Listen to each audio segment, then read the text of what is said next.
ప్రభు అయిన యేసు క్రీస్తు నామమున మీ అందరికీ నా యొక్క వందనములు.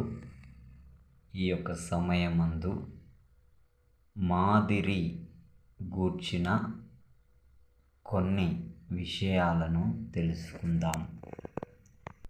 మొదటగా మాటలలో మాదిరి. మొదటి తిమోతి రాసిన పత్రిక 4వ అధ్యాయం 12వ వచనంలో, నీ యవ్వనమును బట్టి ఎవడును నిన్ను తృణీకరింపనీయకుము, కానీ మాటలోను, ప్రవర్తనలోను, ప్రేమలోను, విశ్వాసములోను, పవిత్రతలోను విశ్వాసులకు మాదిరిగా ఉండుము. మనము మాట్లాడే విధానమే మనకు మిత్రులను గాని శత్రువులను గాని తెచ్చిపెడుతుంది. హృదయము నిండిన దానిని బట్టి నోరు మాట్లాడుతుంది. కాబట్టి మాటలను బట్టి ఒకని వ్యక్తిత్వమేమిటో చాలా వరకు అంచనా వేయవచ్చు. హృదయంలో నున్నదొకటి, పైకి మాట్లాడేది మరొకటి. వాటినే కపటపు మాటలు అంటారు. మన మాటలలో ఎక్కువ శాతం వీటికే పరిమితం, కానీ ఎక్కువ కాలం నటించడం సాధ్యం కాదు. క్రియల్లో తప్పకుండా దొరికిపోతాము. అయితే మన మాటలు ఎట్లా ఉండాలి? వ్యభిచారిని సహితం అమ్మా అంటూ పిలువగలిగిన మన ప్రియ రక్షకుడే మనకు గొప్ప ఆదర్శం. ఆయన పిల్లలముగా మాటలలోనూ ఆయనను అనుసరించగలగాలి. మొదటగా మన యొక్క మాట మృదువుగా ఉండాలి. కోపాన్ని రెట్టింపు చేయాలన్నా, చల్లార్చాలన్నా మన మాటలే కారణం. ఒక గోల్డ్ షాపులో ఒక బోర్డు చూశాను. మిమ్ములను సీసీ కెమెరాలు రికార్డ్ చేస్తున్నాయి. దయచేసి నవ్వుతూ ఆభరణములను చూడండి అని వ్రాసి ఉంది. దానికి నేను ఆశ్చర్యపోయాను. దానిలో కఠినమైన హెచ్చరిక ఉంది. ఒళ్ళు దగ్గర పెట్టుకొని చూడండి. ఏదైనా పర్సులో వేసుకుంటే మీ పరువు కాస్త పోలీస్ స్టేషన్లో కలిసిపోతుందని. కానీ వారు చెప్పే విధానం మాత్రం చాలా మృదువుగా ఉంది. కఠినమైన మాటలు కూడా మనము మృదువుగా మాట్లాడగలగాలి. మృదువైన మాట క్రోధమును చల్లార్చును, నొప్పించు మాట కోపమును రేపును. సామెతల గ్రంథం 15వ అధ్యాయం 1వ వచనములో కలదు.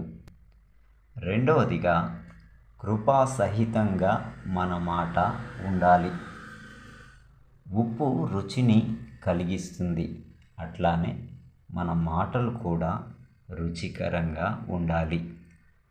ఉప్పు తక్కువైనా రుచించకపోవచ్చు, ఎక్కువైనా తినడానికి పనికి రాకుండా పోవచ్చు. మన మాటలు సమపాళ్లలో ఉంటూ దేవుని కృపను గురించి మాత్రమే ఎక్కువ ప్రస్తావించే విధంగా ఉండాలి. ప్రతి మనుష్యునికి ఎలాగూ ప్రత్యుత్తరం ఇయ్యవలెనో అది మీరు తెలుసుకొనుటకై మీ సంభాషణ ఉప్పు వేసినట్టు ఎల్లప్పుడూ రుచిగలదిగాను కృపాసహితముగాను ఉండనీయుడి. కొలస్సీలు రాసిన పత్రిక 4వ అధ్యాయము 6వ వచనములో కలదు.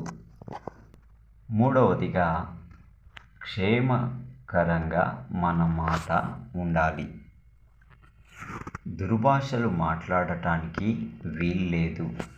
అట్లాంటి మాటలు కత్తులతో పని లేకుండానే ఎదుటివారిని హత్య చేసి మనలను నరహంతకుల జాబితాలో చేరుస్తాయి. తన సహోదరుని ద్వేషించువాడు నరహంతకుడు. మొదటి యోహాను పత్రిక 3వ అధ్యాయం 15వ వచనములో కలదు. మన మాటలు వినేవారికి క్షేమమును, ఆదరణను కలిగించేవిగా ఉండాలి. వినువారికి మేలు కలుగునట్లు అవసరమును బట్టి క్షేమాభివృద్ధికరమైన అనుకూల వచనమే పలుకుడి, కానీ దుర్భాష ఏదైనను మీ నోట రానియకుడి. ఎఫెసీయులకు రాసిన పత్రిక 4వ అధ్యాయం 29వ వచనంలో కలదు. 4వదిగా, కృతజ్ఞతతో కూడినవై మన మాటలు ఉండాలి.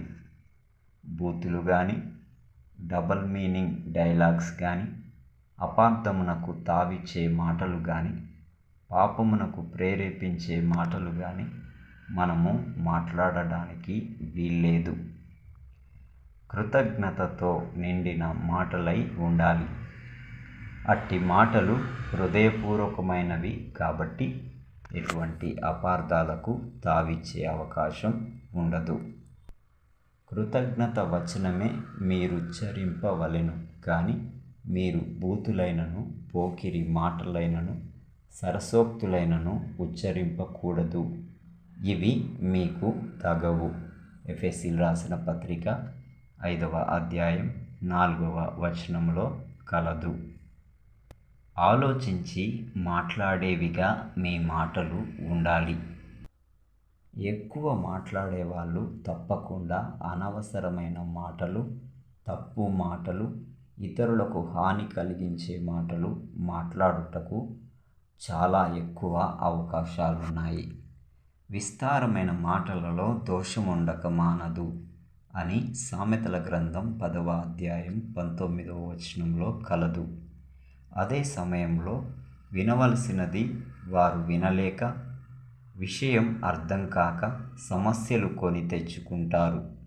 అందుచేత మాటలాడుటకు నిదానించువాడై ఉండవలెను అని యాకోబు రాసిన పత్రిక 1వ అధ్యాయం 19వ వచనంలో కలదు. 6వదిగా, కొద్దిగా మన మాటలు ఉండాలి. మన మాటలు మనలను మనమే హెచ్చరించుకునే స్థితిలో ఉంటాయి. వద్దు, తన పెదవులను మూసుకునివాడు బుద్ధిమంతుడు. ఆయనను హెచ్చించాలి, మనము తగ్గించబడాలి. దేవుడు ఆకాశమందున్నాడు, నీవు భూమి మీద ఉన్నావు, కావున నీ మాటలు కొద్దిగా ఉండవలెను. ప్రసంగి గ్రంథం 5వ అధ్యాయం 2వ వచనంలో కలదు. దేవుని పిల్లలముగా మన మాటలు ఎట్లా ఉన్నాయి? మనలను తృణీకరింపచేసేవిగా ఉన్నాయా? లోకము నుండి ప్రత్యేకపరచబడిన మన మాటలు అనేకులకు మాదిరికరంగా ఉండాలి. ఆ రీతిగా మన జీవితాలను సిద్ధపరచుకుందాం. మాదిరికరమైన జీవితాన్ని జీవిద్దాం. అట్టి కృప, ధన్యత దేవుడు మనకు అనుగ్రహించునుగాక. ఆమేన్.